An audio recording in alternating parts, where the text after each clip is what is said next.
All right, we're clear to taxi now, so we'll get our taxi light on, clear left, clear right, and we'll go ahead and taxi out to runway 27 here at McCall. We're on a bit of a downhill here, so the airplane's rolling a bit on its own, but we want to do a brake check as we head out of the chocks, which goes good. Citations in general are known for the really docile and good handling characteristics on the ground. That nose wheel will kick over into a free castering mode if we wanted to, with differential braking. Really no negative features about the braking system on the airplane, which makes it quite easy to operate on the ground.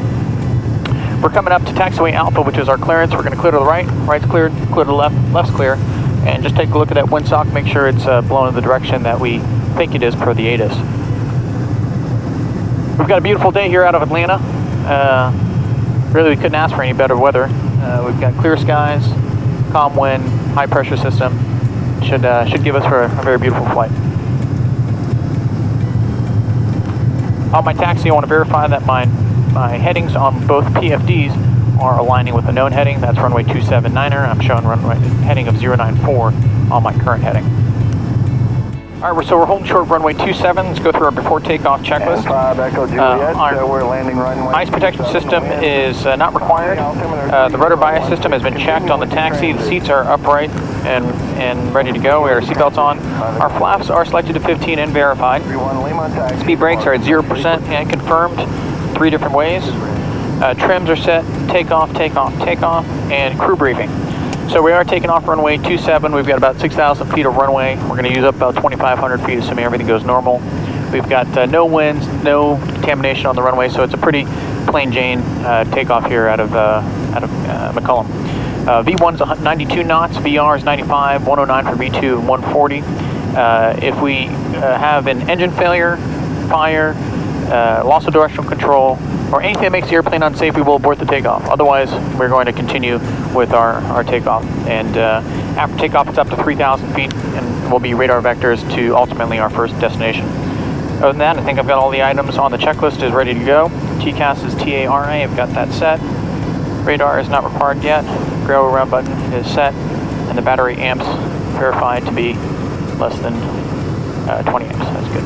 One of the things that hopefully we can demonstrate here on this takeoff out of Atlanta is the extraordinary climb performance on the CJ4. It's the most powerful, the quickest climbing of the single pilot Citations you can fly out there.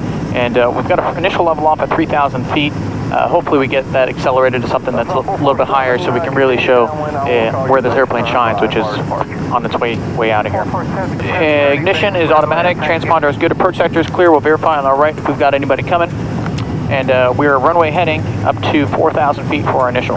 We're going to do a static thrust takeoff, which means we're going to hold the brakes, put the power up, and then get going from there. So Mr. Cameraman, hold on to yourself there. Runway 27 is confirmed. Hold the brakes. November 5, Echo Juliet, I have no traffic observed. Okay, we'll hold the brakes, bring the power up. At this time, via for altitude at your Okay, we got 2 good motors, and here we go. And here's really where you can feel the power of the CJ4. We got airspeeds alive, 1 time, 2 time, 3 times, and 70 knots. This cross check coming up on V1 and rotate. And that is positive rate of climb. We've got landing gear coming up, and we are quickly past V2 plus 10. The flaps are coming up. We're going to take the climb power, and put into the climb detent out of takeoff, and that's it. We don't have to worry about setting in any other power settings. Okay, let's go ahead and get the autopilot on here. Things are going to get pretty busy as we level off at 4,000 feet, and we're on heading.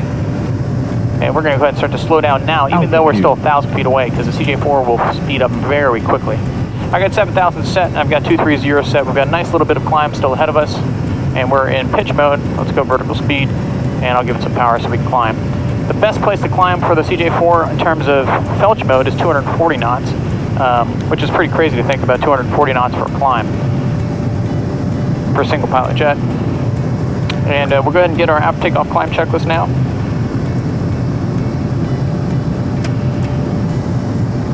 Landing gear is up, indicating up. Flaps are up, indicating up. Throttles are in the climb detent.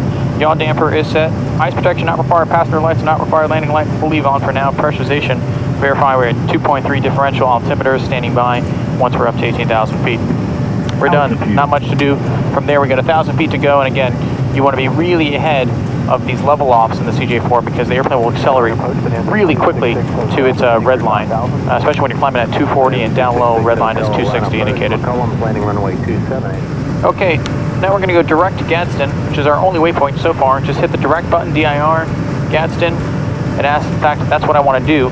A good best practice using Proline 21, or frankly any avionics system for that matter, is to verify visually if what you've entered into the flight plan is what you want. So right now you see this dashed line on the primary flight display. That's the proposed change to the flight plan. If I hit the execute button, it'll make it a hard change. So now we've gone magenta on that leg. All I need to do is hit the nav button. That will give us the autopilot direct to our direct to fix of Gadsden. At this point, we're just continuing our climb up to flight level 230, and we'll be approaching our transition altitude here momentarily, which is going to be check the oxygen mass. That's what I do as my personal procedure, verify that the flow is going, and then go standard altimeter setting of 2992 and lights off at that point.